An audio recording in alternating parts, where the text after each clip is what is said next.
All right, welcome to Rising Tide. Today's guests are Gene Rowley and Kyle Hanna of Jumpmaster Press, a small, I'm thinking, military-based press. And without further ado, let's get into it. Gene, would you like to introduce yourself?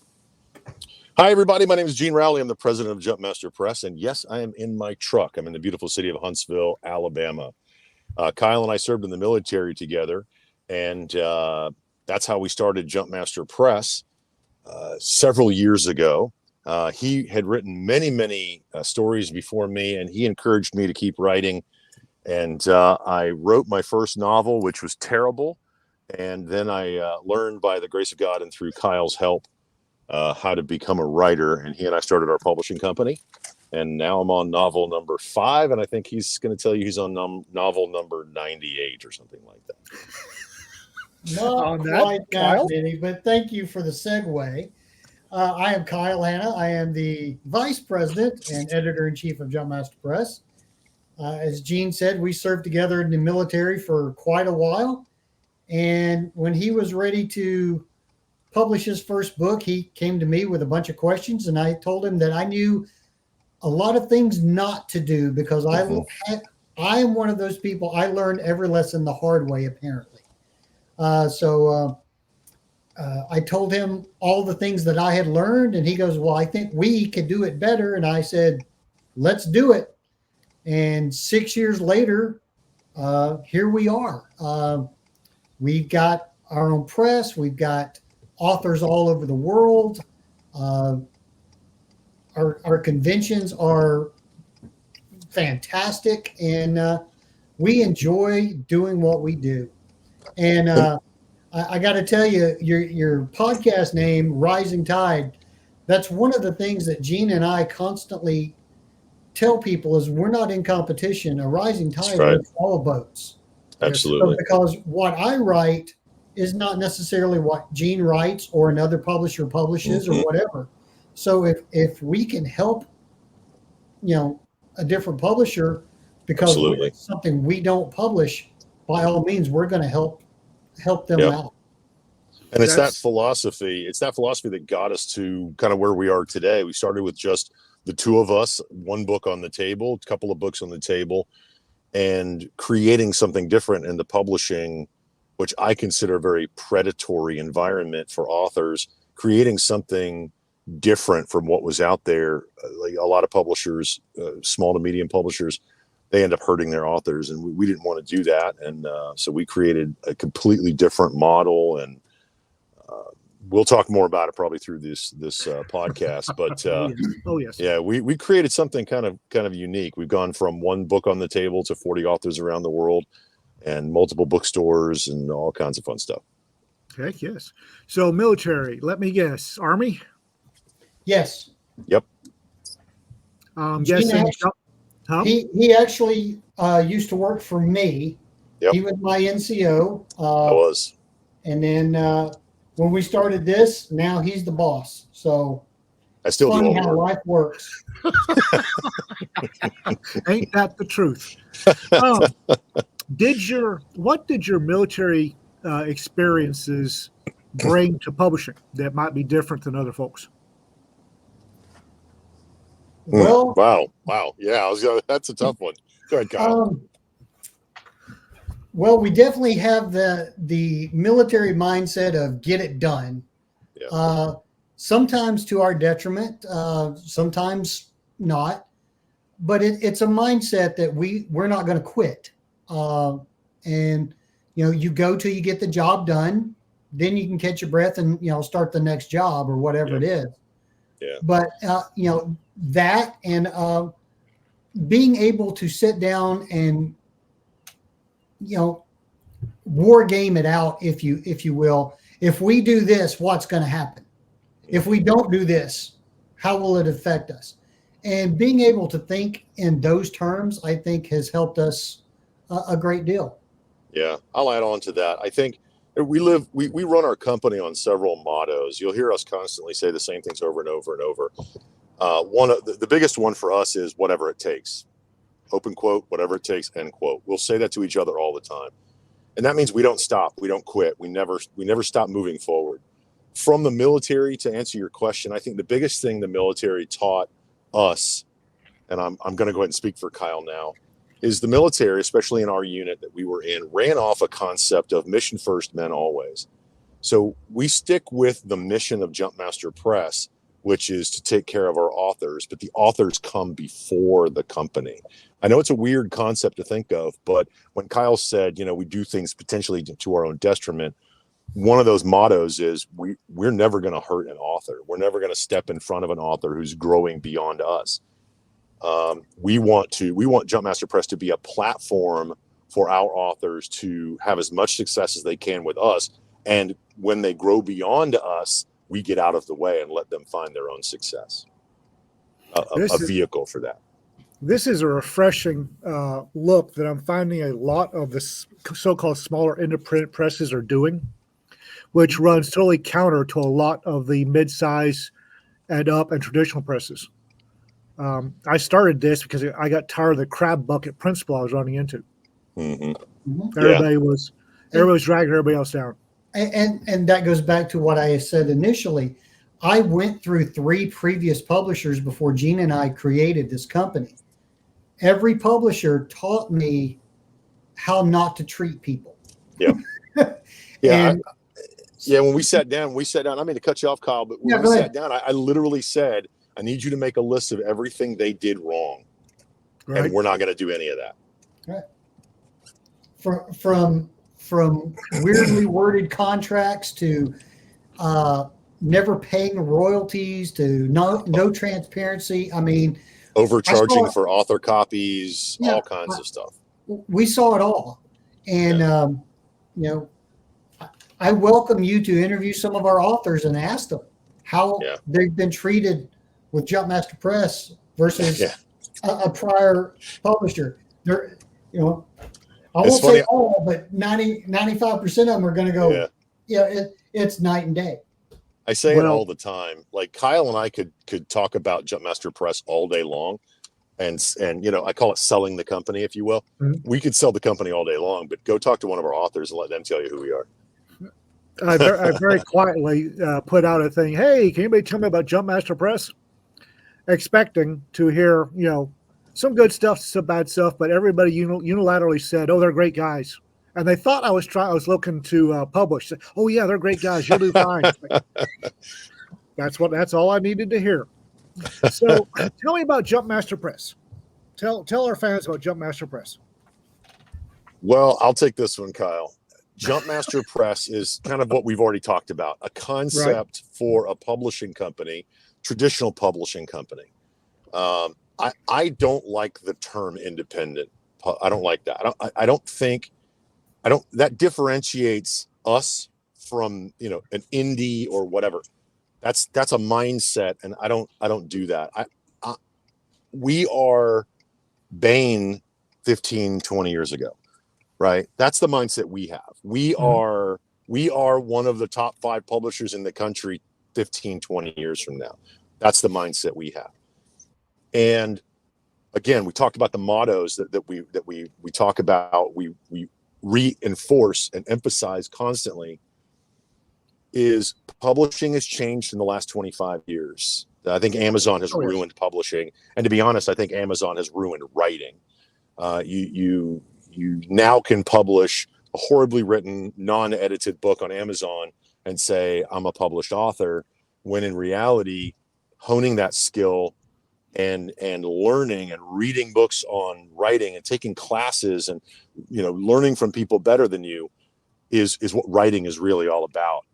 As I said, when I published my first book, I had no idea what I was doing. I teach writing now. So I've learned a lot along the way. Am I a great writer? No one would ever. I would never say I'm a great writer. And no, I don't think any writer should ever say, oh man, I'm so good, I'm great. The reality is there's always more we can learn. That goes back to Jumpmaster Press. Are we a great publishing company in the future? Absolutely. Are we a good publishing company? You're darn right we are. And it's because we take care of our authors first. We care about the writing more than the author. I was talking, weird story. I'm just gonna go here, bloviate. Go right ahead. I was talking with an author yesterday, and she called me and said, because we turned her down, and she was not something that we feel we could publish or we could sell. And it wasn't a bad story. It was just not our wheelhouse. So she said, I found this other publisher and they want me to do these 27 steps. And it's like the Word document and this, and send them a photo and a bio and, how many Instagram followers do you have? And this whole thing. And she said, I don't know if this is a publisher for me. And I said, you miss every time you don't send a publisher all of this information they want, you're not giving them the opportunity to say yes to you, right? You miss every shot you don't fire, right? Right. So she started thinking about it, and we don't do that. I don't want to know what you look like. I don't want to know your entire backstory until at Jumpmaster Press, our team, which is way beyond just Kyle and myself, have determined that you're a writer. An author means you're published. A writer means you've studied this and you want to get good at this. And this is something you go to bed thinking about, and you revise, and you're constantly making your stories better. That's who we look for. And that's who we don't ask for any demographic information until you're signed. None. Like Gene said, I don't care what you look like. I don't care what your background is. Now, we do ask for a short bio, just to get a feel for you, for your background, but it's not in depth. We concentrate on the writing. And one of the things we do differently is every August we're open for open submissions. And I'll take last year, for instance. We got about 60 submissions. Very few were blatantly just, thanks, but no. The vast majority of them, we send them back with feedback. That's something I never got when I was dealing with other publishers. I do what I call a quick edit, the first couple of pages, just to let them know what we look at. Passive voice, show, don't tell, all of those things. Hey, you really didn't have a hook your first 2 pages, so the reader is going to just go, we give that feedback, and then, work on it, submit in 6 months. So last August, we signed 1 person out of 60. Come February, that's the 6-month mark, I got, 15 resubmissions. I've signed 2.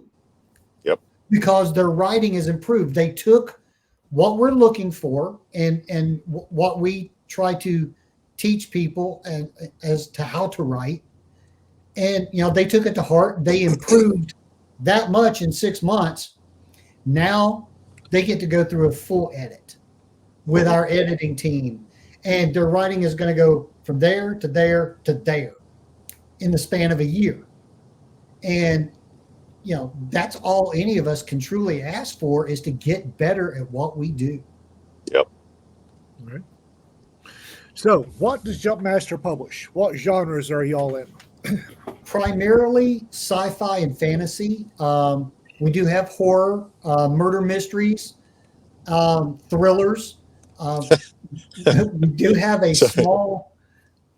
small children's section, but we're paring that down a little bit, because our primary thing that we do is we go to sci-fi conventions. Yep. So with that in mind, we concentrate on fantasy, murder mysteries, and horror. Yep. Every time somebody asks me that question, I always answer it by saying it's easier to tell you what we don't publish. Yeah. We stay away from poetry. Poetry is a niche market. And Kyle and I made an agreement a long time ago that we're not going to publish any erotica. We don't publish smut. We're not going to publish anything that I wouldn't let my daughters read. We're not going to publish anything with any extensive overt language or sexual content. But other than that, we've published pretty much everything else. we strive to keep all of our books PG-13, roughly. Okay. And maybe the reason PG-18. We do that is we're at a convention, the kids are in there, and thank God, kids are still wanting to read. they grab the book and you can see their parent looking over their shoulder like, what am I fixing to see that they're looking at? And I just tell them, we keep all of that out of our books. All of our books are all age appropriate. Yep. And the relief that I see on this mom or this dad's face tells me that's the right thing to do. And so Gene's right. We'll look at just about. Yep. I think we lost Kyle. I think. Yeah, what he was saying was we will look at just about anything. Now, from a publishing standpoint, there are things that we can sell, and there are things that we struggle to sell, and it would be a disservice to the author for us to just accept everything that comes in. Right. That I put on the shelf, they get no royalties. We've invested time, energy, and money in, and I can't sell. So there, from a publishing standpoint, our philosophy, another one of our mottos that we go by, is we believe that every book deserves to be read. I don't care if it's a 50-page book of cat paw prints. Somebody out there is going to consume that content. But not all book is ready to be published, and the publishing, we have to always look at it through the two great filters: is does it benefit the author, and does it benefit the publishing company? And if the answer is no to either one of those, then we're not going to move forward with it. I'm sure he'll join back in a minute. Yep, here he comes. I am sorry about that. We just lost power. My whole system went dead. So I know how this goes. I know how this works. I do apologize. I was mid-sentence and suddenly I'm sitting in a dark room going, something is different. Something's not right here. So I'm just going to stick with the phone and now, see what happens. Okay. So what was the first book y'all had commercial success with? Define commercial success. We've had a lot. What's the first one? First one when you said, "Oh, we might be able to make a run of this." Are you talking our books or just in general? Sure. Yeah, I don't know. I'll let Kyle answer, and then I'll pick the one I think it is. Well, I'm going to be a little self-indulgent. If he hasn't gone away again. Kyle? Well, he's going to be self-indulgent, and he's lost power. Well, they've got some storms. Look, they've got storms rolling through Birmingham tonight. Yeah, I think they're catching. I think they're catching the stuff we had earlier. Yeah, more than likely, I know what he was going to say. We've been friends a long time, and when one of the very first books that we had on the table was the Time Assassin series by Kyle Hanna, and that one really set the stage for Kyle's success as a writer. And I think he's on book 15 or 16 now, but Time Assassins really was the one that took off for him. And when the fans come back and they're like, "Here's 2, where's book 3?" Mm-hmm. Thank you for picking that. Yeah. I think we just lost Gene. Yeah. Like I said, I brought, when Gene and I formed the company, I brought 5 books. He brought his first.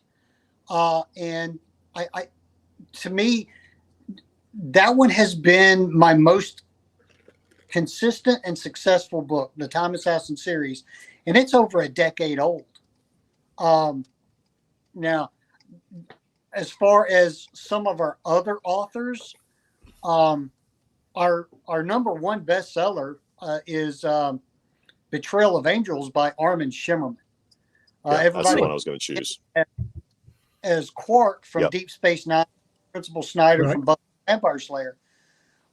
We were fortunate enough to meet him at a convention 4 or 5 years ago and just got to talking to him and said we were publishers. And he said, "Well, I wrote a book," and I handed him a business card saying, "Send it to me." Never in a million years did I think he really would.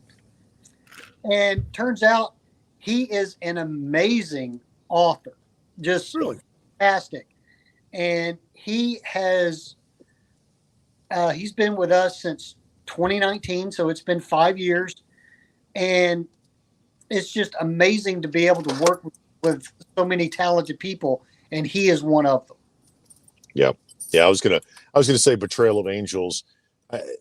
Outside of his notoriety of his acting and the other work that he's done, a lot of people don't know about his writing, and it was a pleasure and a privilege for Jumpmaster Press to be the mechanism to bring his talent beyond acting to the marketplace, and it really, his writing is really something special, and it's a full trilogy. It's pretty special, the whole Illyria trilogy. We have it now in a box set on our website in soft and hardback. I'm going to go a different way now. I'm going to talk a little bit about the Black Spine books that we recently launched last year, because when you talk about, there's different levels of success, right? You've got notoriety is the words you used. And I would say that one of the things we do at Jumpmaster Press that a lot of people don't do is that we're constantly innovating. We're doing different things. We're coming up with different products. We're doing hardbacks. We have our own printer, so we're not using Amazon as much, and we have our own. We source our own paper and things like that. And last year we launched a new series called the Black Spine books. Kyle's holding one there. And they're classics. They're just open source classics, but we print them on black paper with white text. Oh. And the text is just jumps off the page. They're very minimalist design with a soft touch cover. There's no advertising in the back. You just open the book and start reading it. And that's our newest product. And I would say that from a financial standpoint, our investment in that has been one of the biggest returns we've seen from Jumpmaster Press. Notoriety, we have lots of great authors, and the bookstores are clamoring for them. But from what Kyle and I are bringing to Jumpmaster Press, that's the one that kind of sticks in me. Last year we did Dracula, Frankenstein, and The Picture of Dorian Gray. This year we just wrapped up launching the 5-volume boxed set of Edgar Allan Poe in our Black Spine books. Well done. Very nice. I'm impressed. So if an author's approaching Jumpmaster, what are y'all looking for? Number one, a good writer. The writer. A great writer. We're not interested in your follower count. We're not interested in your background. We're the first and foremost thing we're going to look at, and it's a team that we have. The team looks at, is this a good story? How is the writing? So for submissions, we ask for the first 3 chapters in a Word document, a synopsis of the book, not 1 page, and then a short bio just to say, hey, my name is so-and-so. I live in, Kansas, and, short, sweet, and to the point. And then I actually wrote the story, not used AI. Yeah. That's what the bio does. Yeah.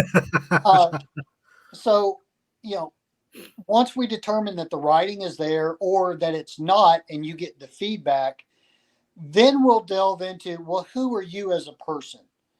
But the writing comes first, because if it's not something, and this is purely business, if it's not something we think we can sell, that the audience will enjoy, then, the train stops there, because, this is a business. I would love to be able to help everybody in the world that thinks they can put words on paper, but, we just can't. Right. Yeah, we invest about $3,000 to $3,500 in every title we published. So far, we've published about 87 titles, not including all of our classics. And so we have a significant investment in that. And that's why we look for the writing over the person. The writing really has to be where it is. I want to expand a little bit, if I can, on the please do the process that goes through. So all year long, we will accept agented submissions. So if an author's out there and they've hired an agent, and the agent comes to us. We work with several agents. We're meeting new ones all the time, and they're bringing their books to us. Not all those get published either. And August is really the open submission, where we'll take anything. If you've got a manuscript and it meets our guidelines, send it to us. And then from there, it goes out to a call to selection committee. Kyle and I don't choose what books move forward. The books themselves actually choose it. And let me explain how. We have an objective, metric-based form that when a manuscript comes in, let's say it's a sci-fi story, we have 3 chapters, we read the synopsis, and then we send it to someone who is a fan of science fiction, who we have a relationship and who we trust to be unbiased, right? That's why I don't want to know what you look like. I want to know as little about you, the author, as much as possible, so that we get an unbiased response. That sci-fi fan will read the manuscript, the first 3 chapters, and then they'll score it based on criteria that we've given them. If the manuscript passes a specific score, then it moves forward. A lot of people, my mom included, thought that Gene and Kyle just chose what we wanted to publish. Even our own books go through the exact same. No one knows who's the writer. We don't even put their name on there. It's just the title. Read this, score it.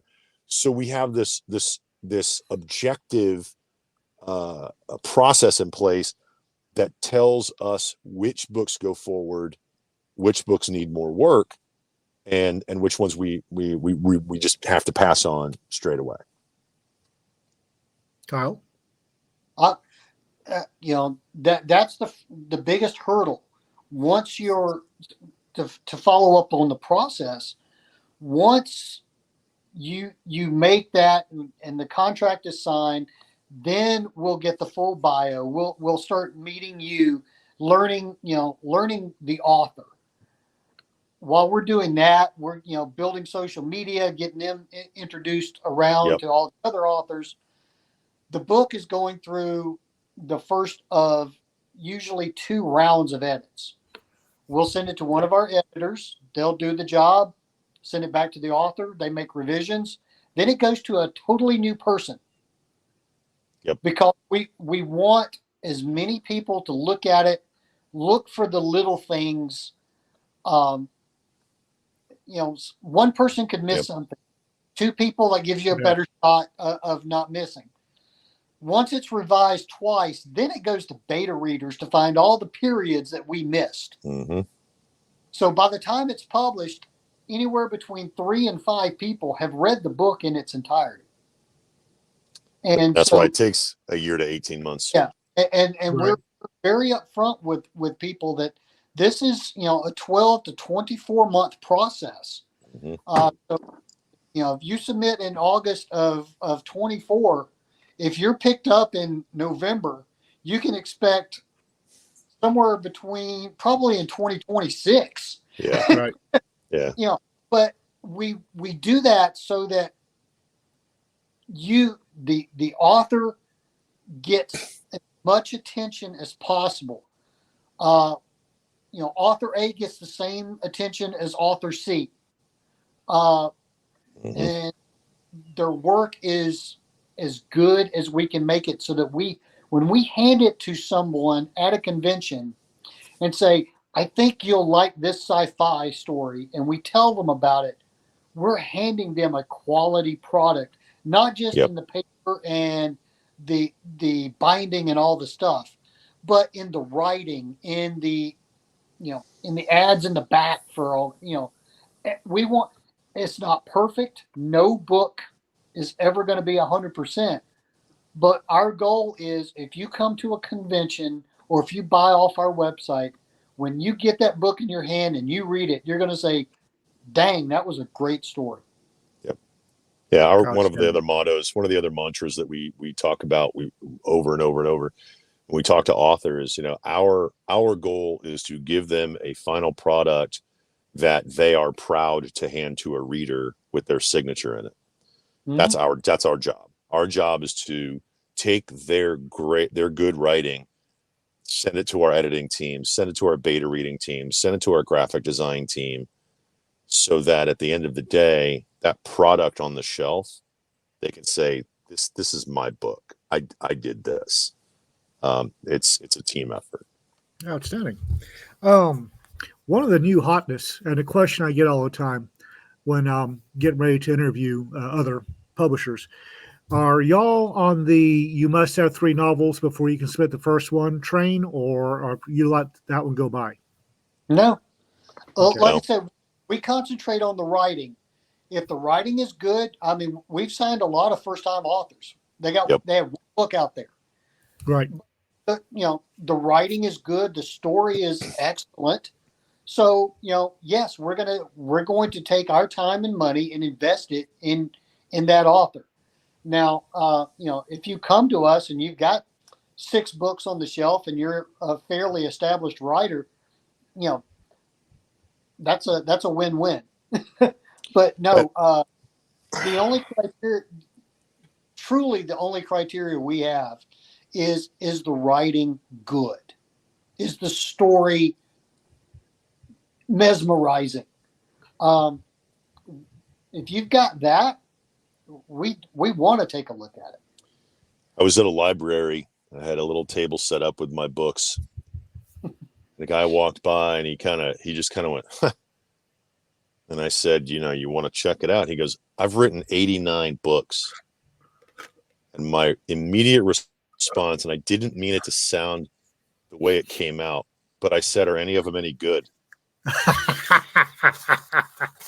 And that's how we do it. It's all about the writing.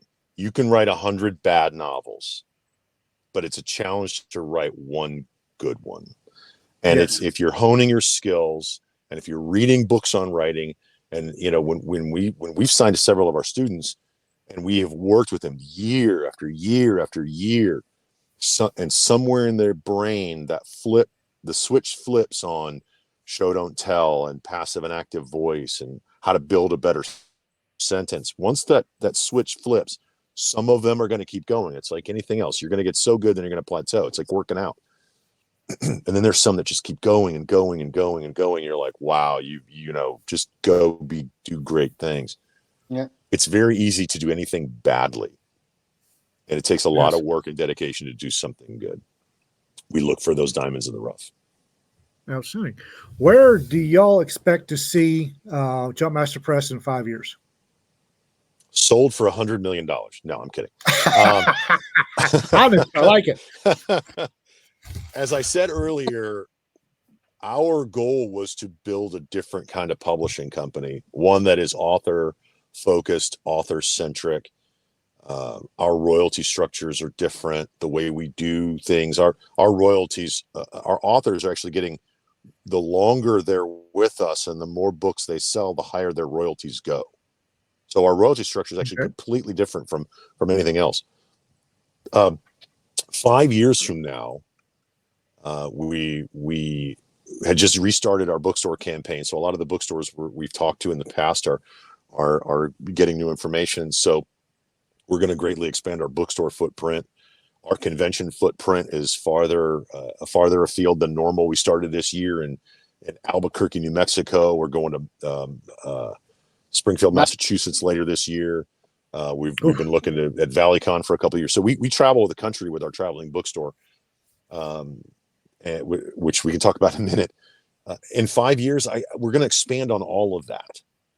And it's the authors that really make it possible. Kyle and I do a lot of the work. We've got a great team of folks behind us, several employees, and they're an amazing team. I mean, everybody from the people that put our box sets together to our advertising marketing team down in Florida, to Kyle's editing team, the graphics design folks. I mean, we really have cultivated a great team of people. That means 5 years from now, it's only going to get that much better and bigger. As I said earlier, we're looking at these larger publishers and saying, we're different. How do we get to that level? That's why we don't think independent publisher. I don't use the term small, medium, and large press. We're a traditional publishing company. I would say that right now we're a medium-sized publishing company. And, when I get 200, 300 authors around the world internationally, which we already have several, When I get to 300, maybe we'll be a big publisher. I don't know. That's for someone else to choose. But 5 years from now, I see us gaining and growing and continuing to cultivate the amazing team of authors and employees that we currently have. Because if you go out to our website and you look at all the books and all the authors and everything, you come to one of our conventions and our floor show.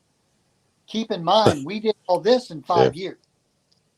Right. So in 5 more, we're doubled, we're tripled in size. We have teams going out.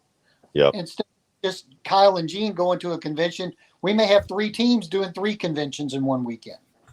Yeah, the traveling bookstore concept is definitely something that's going to expand in the next 5 years. A lot of authors, and we know all of them. We all started in the same place. We set up our table in Author Alley. We put a bowl of mints and candy out there and hand out bookmarks all day. Mm-hmm. Kyle and I wanted to get away from that, so we went more trade show. We wanted to build a bookstore experience at these conventions and these libraries.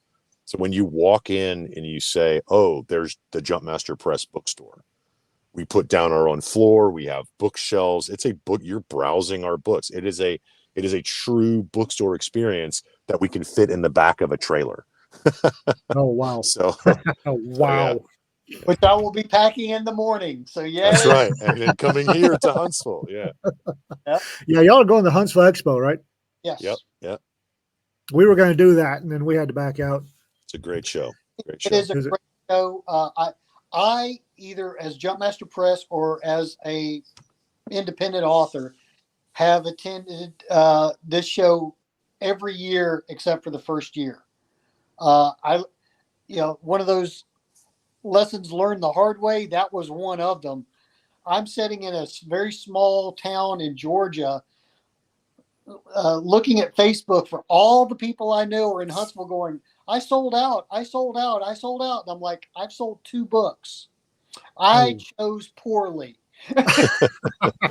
so ever since then, and I think this is our 10th or 11th year, I've been in Huntsville every year, either independently or, Gene and I with the full Jumpmaster Press display. Well, now wait a minute. That first year we did it, weren't we right next to the bathroom with a little table? You were on one side and I was on the other.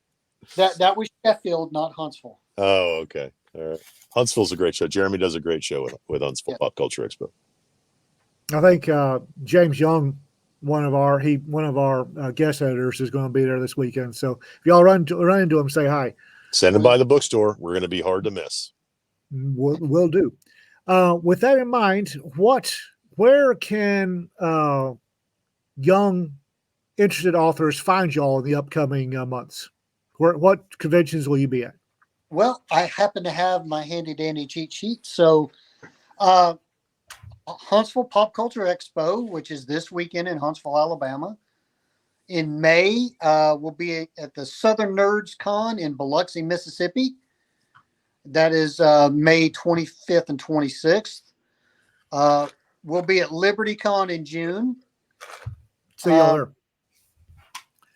In July, as Gene mentioned, Springfield, Massachusetts, July 13th and 14th, followed by the Imaginarium in Louisville, Kentucky the next weekend. And then in August, another great show that we found last year, GeekedCon in Shreveport, Indiana. That's a fun one. And then we'll follow that. Then following weekend, we'll be in Lubbock, Texas for Hub City. And I still have 2 or 3 others that we're waiting on approvals and invoices for and stuff like that. Mm-hmm. So all of that is on our website, jumpmasterpress.com. Okay.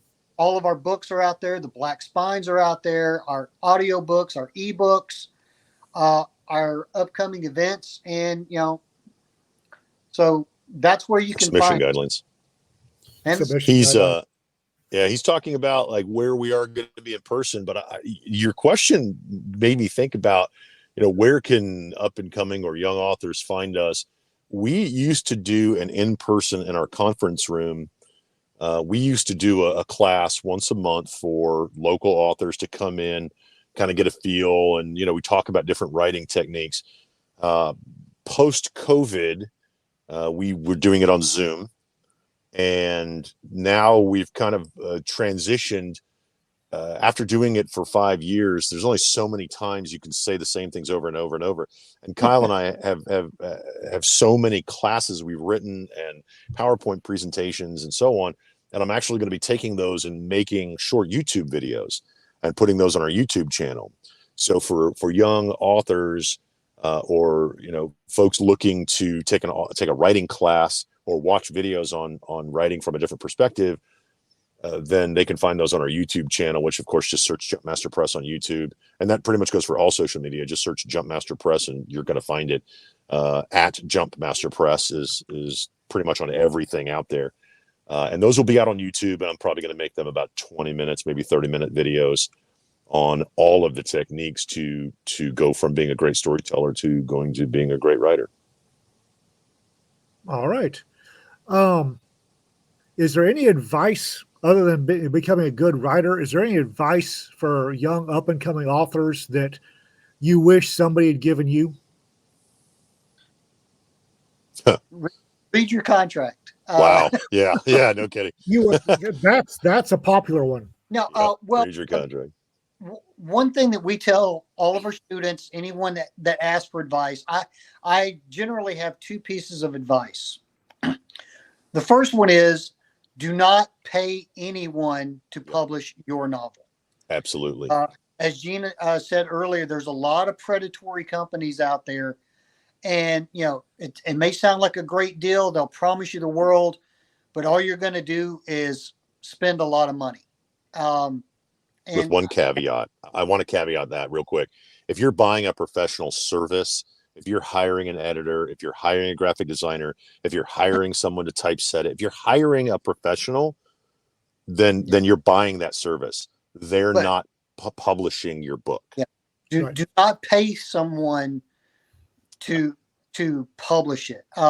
And I will admit, that's one of those lessons I learned the hard way. My very first book, I paid a company, and it's been 12, 13 years with 3 other publishers, and I still haven't gotten my initial investment back. It's a hard lesson, and I would rather someone listen to my experience and not make that same mistake. The other piece of advice is set a goal. And writing is like exercise. It's like anything. You want it to become a habit. And, people think, oh my God, how do you write an 80,000 word book? Blah, blah, blah. And it's very simple, actually. Set a goal of 1,000 words a day, and in 80 days, you're done. And when you think about it in those terms, it doesn't seem like such a monumental task. You're going to get better if you find a mentor or, follow our seminars, go to Larry Correa's Writer's Dojo. There's thousands of people out there with experience that are helping the little guy, right? Listen and learn, and then take those lessons and hone your skills to be a better writer. 1,000 words a day in 75 to 90 days, your first draft is done. I have 2 pieces of advice to add to that. It's all excellent. And Kyle has said that to many writers. I've heard him say it. I've said it as well. And the 2 things I would say to someone looking to get into writing or begin writing. Number 1, you always hear the adage, if you want to be a great writer, read. I disagree. If you want to be a great writer, write. And if you want to exercise that muscle, write. Learn about writing. Read books on literature, on writing, and take classes. Join a writers group, but take everything with a grain of salt, because those folks are all learning as well. He and I are still learning as well. Okay. The biggest piece of advice that I would give anyone is never delete anything. I know people that have written 100,000 word novels and deleted the entire thing. You write a paragraph, you write a chapter, you write this, and you're like, oh, that's garbage, and you delete it. Yeah. Never delete anything. set that Word document aside and write the one you wanted to. You're going to find a use for that somewhere. Here's a prime example of that. Stuff I wrote in high school 40 years ago. About 6 years ago, I found the perfect universe, and I pulled all those characters out of mothballs and put them into a sci-fi trilogy. And they fit so well into what I was trying to do. I started writing the story 40 years ago. So no, do not delete anything. Never delete anything. And so where do you think publishing will be in the next 5 to 10 years? What direction do you think it's going in? What trends do you see? Well, I'm going to go down a different. I'm going to answer this from kind of in a weird way. Okay. And it might not be a weird way. As the president of the company, I'm the guy that talks to the lawyers, and one thing that is happening in our industry, I think it was last year or earlier this year, a woman in Japan won their top literary award. And then she admitted that AI wrote the entire thing. AI wrote the whole thing, yeah. And right now, in the United States, anything written or derived from artificial intelligence cannot be copyright. I want that put in legislation. And the reason I want it put in legislation, I want that codified because we can't take the human out of the humanity, right? Literature is the humanities. That's when you go to college and you're like, oh, I'm a humanities major. Really what you're talking about is not AI. It's not technology. It's literature. It's art. We can't take the human out of that. And unless we have laws to protect that, I think artificial intelligence is a wonderful thing. I'm a big geek nerd. AI, I love all that stuff. But when it takes away the humanity of the art form, we have a massive problem, in my opinion. And we have to protect the humans and let those stories be told. So going forward, I'm begging all publishers to have a corporate policy that you will not publish anything artificially generated. It's one thing to get writing prompts. It's one thing to get ideas. But if ChatGPT is writing your 90,000 word novel and you submit it to us and it's absolutely perfect with no comma mistakes and spelling mistakes and no literary mistakes, I can be like, I guarantee you AI wrote this because no human can be this perfect. I'm scared that AI is going to ruin writing for the human. And that's where I see it. I'm going to go a different route as well. I talked to an agent because, like Gene said, we want everyone to succeed. If that means growing past us, then yeah.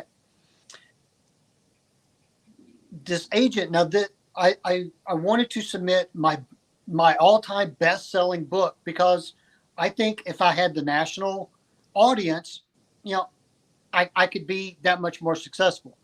Okay. First thing she said was she wanted an unpublished book. Yep. Something, no track record. Okay. All right, fine. I've got one. I can send it to you. And she said, and you need to bump up your social media followers. They're not going to look at you if you've got less than 500,000 or 600,000 people that follow you on social media. I'm like, well, what about the writing? It is secondary now. The big publisher, and this may not be across the board, and I don't want to get political, but if you don't have the social media or if you don't think a certain way, these big publishers won't even look at you. If you don't have the right last name. Yeah. So it's not about, to answer your question, my fear is it's not about the writing and the storytelling anymore. Yep. It's about what you can bring as far as social media and politics to the table. It's how many clicks you can bring rather than the stories you can bring. Yeah, exactly. That's exactly right. And where AI is going to, make inroads in one side, this is making an inroad in the other, and it's going to hurt a whole lot more than it helps, because the writing and the storytelling is not going to be there, and that's my biggest fear. That's, now that you said that, traditional journalism, with the advent of online reporting, has gone from stories to clicks. Exactly. So I can quite easily see that transitioning to not journalism but pleasure reading. Well, I'll name you a prime example: 50 Shades of Grey. Oh God. The writing is horrible, but she had 1 million followers, and that's how she got the contract. She got $1 per follower. Yeah. So because I was coming back from my last deployment, and some of the women on the bus were trying to read the book, and they're like, "Hey, you're a writer. Check this out." And threw me the book. Oh dear! I threw it back. I'm like, "There's, it's garbage." Personal opinion, lawyers, personal opinion, but if it's more about the clicks and the social media influencers, then it's no longer about the writing and the story, and that's a problem. Yep. So you're seeing publishing houses looking for, you bring 100,000 buys, 100,000 people that will buy your book. Exactly. I was going to point that out. Yeah, that's a problem with the publishing industry as a whole. It used to be where the publisher reads the material, decides to invest in the title, and we have a kind of in the music business, they call it an A&R department, artist and repertoire, where you are building the author, right? You're helping them build their website, you're helping them build their following. Like, we do that. We have a department that does that. And we're constantly telling our authors, publishing has changed. We're going to help you, but you've got to be the one to sell your books now. And unfortunately, that's where publishing is going and has gone. I mean, I don't know about you, but I'm over 25 years old. I remember when it was about the writing, not about you bring me a ready-made market for me to sell your books to. That's where publishing is now. Now, can self-publishing... It seems to me that publishing is getting lazy on the marketing department. Yes, absolutely. Yeah, we just hired a new national marketing director, and we're telling him, okay, we've got to play in this new fish pond, right? We've got to have posts out there on all of our social media. Our YouTube channel is growing. We've got to have consistent YouTube content to keep people coming back, and that's part of the new game. So unless your marketing department, your marketing team knows what they're doing from an SEO standpoint and finding new markets, and continuously providing content. Look, the 10-second reel on Facebook has just ruined people's mindset. You sit there and scroll for hours and hours and hours and hours and hours, and what have you done? You've wasted hours and hours and hours.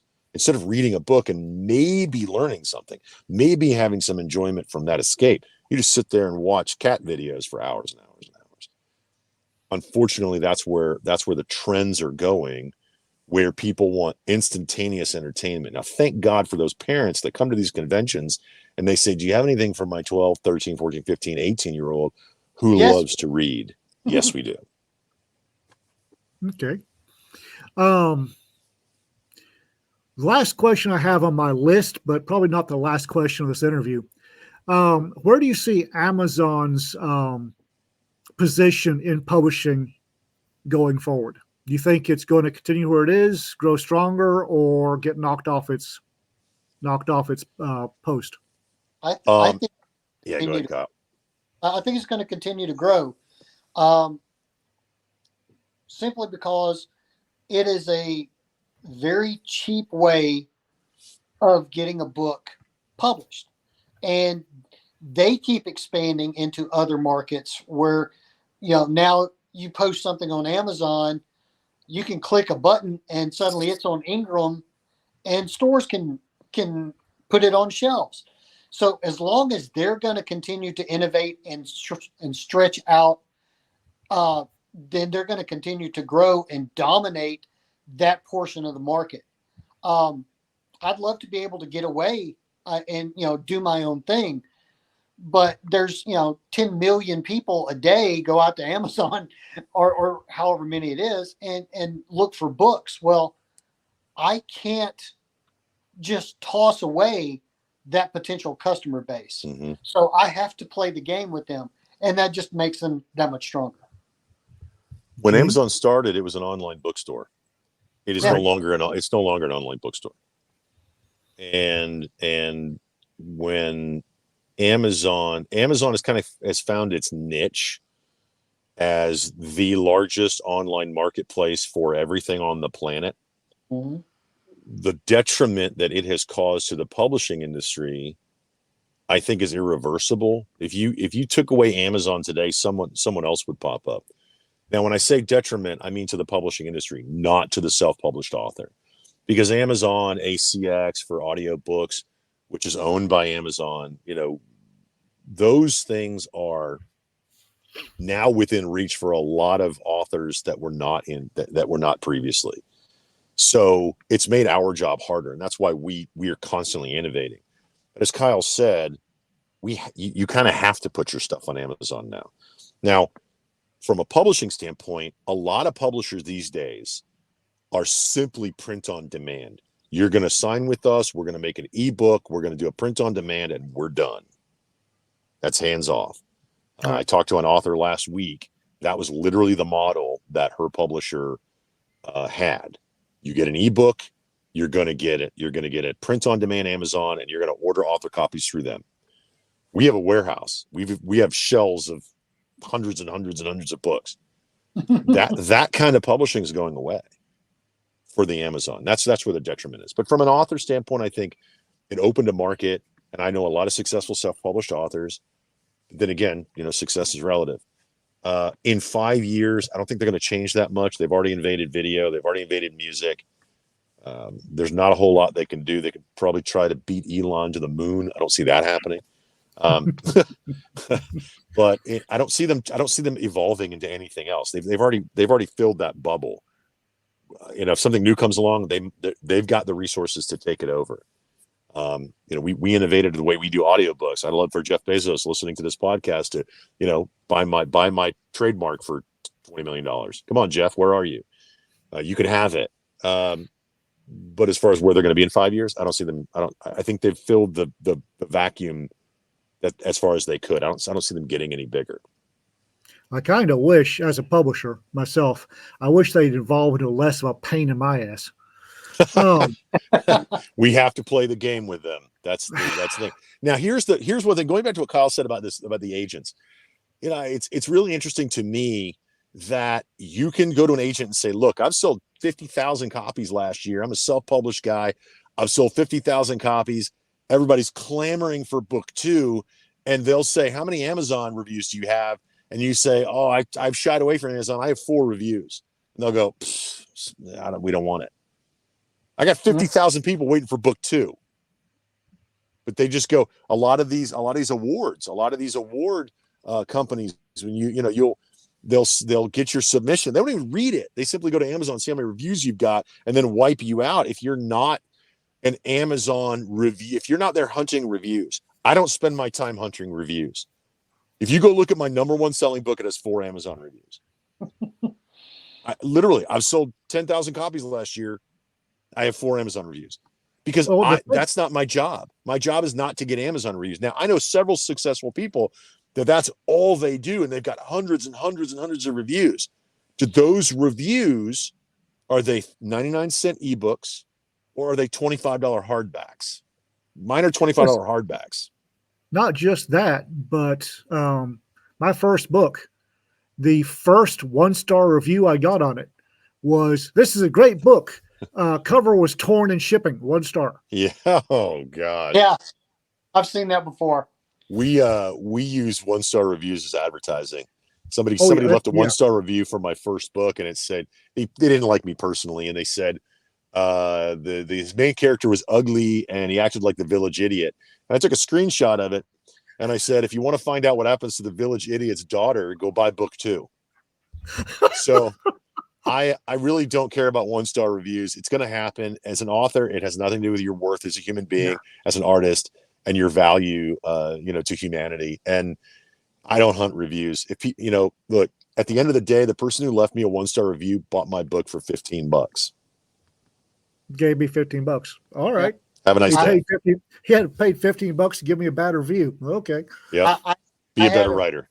I had a bad review on the audiobook for my Jake Cutter conspiracy Tri-System Authority series. So it's a space saga. First thing he said was no basis in reality. Yeah, futuristic space novel, no basis in reality. So it's all subjective. You got to take it. You got to take it with a grain of salt. You roll with it. Yeah. And then you get a 5-star review. People are like, "Oh my god, this is the greatest book ever written. When's book 2 coming out?" And you're like, "Whenever." I made it a standalone. Whatever. Yeah. If you spend your time, one of the things we talk to authors, and they're like, I don't want to be a full-time social media guy. And we're like, well, you kind of have to be. And we tell our authors all the time, if you want to be a successful author, you better learn to be a successful marketer. Yeah. Yeah. I tell a lot of people at conventions that say, authors, I know that most of you introverts, I've got bad news for the introverts. Yeah. Yep. What? Yeah, afraid so. Okay, gentlemen, we have done an hour. Kyle, is there anything you'd like to add? Any closing thoughts? Anything you want to add? Anything we didn't cover? Check out jumpmasterpress.com. All of our books, audiobooks, ebooks, The Black Spine, those are out there. Our upcoming event list is there. And one thing we're doing now is most every convention we go to, we're bringing some of our authors with us. So It's not Gene and Kyle and 100 books on the shelf. It's Gene, Kyle, 2 to 4, 5 other authors. So come visit, meet us, meet our authors, get some books signed, and that makes it that much more special. Look, we got to fly them across the country and put them in a hotel. Come buy their books so we make our money back. That's the business. That's the businessman in me. At the end of absolutely final closing thoughts is don't give up on your dream to be a writer. Just learn to do it well. Like anything else, if you can give up a martial art at yellow belt like everybody else on the planet, or you can study and you can train and you can keep going and become a black belt and then teach other people to do it. Never give up on that dream and learn to be a better writer. That's my personal mantra. And I tell authors all the time, I have so many authors call me and say, or send me an email and they say, hey, I need some advice. I've written myself into a corner. I've done it myself. I run down the stairs to my wife and I'm like, oh my God, I got him in the cave and I don't know what to do. What do I do? And she looks up and she pauses and she just says, be a better writer. And I'm like, oh, you're right. And I run back upstairs. And that's what I tell people is you want to fix every problem you've ever had in writing, be a better writer. Yep. Now, one thing in closing, I want to say this. I'm going to put this out on the podcast, and I mean this from my heart. If you have questions about writing, if you want to learn about it, if you want to learn about Jumpmaster Press, just email me directly. It's Gene, Gene, at Jumpmaster Press. You can email me directly. If we build a relationship, I'll give you my number. You can text because I believe in your work. I know you believe in your work, and it deserves to be read, and I'll help you publish it. We like we said earlier, we want to help authors, and if that means that we help you develop those skills, then that's what we do. Yep. We want everyone to be as successful as possible. Period. Yep. All right, gentlemen. Ladies and gentlemen, it's been Jumpmaster Press. Gene Rowley and Kyle Hanna, and I believe that we will be seeing them at both LibertyCon and Imaginarium this year. Check them out. They're at jumpmasterpress.com. Good folks. Well recommended by Raconteur Press. Gentlemen, thank y'all. Thank you. I will see you on the road, all right? Looking forward to it. Outstanding. All right.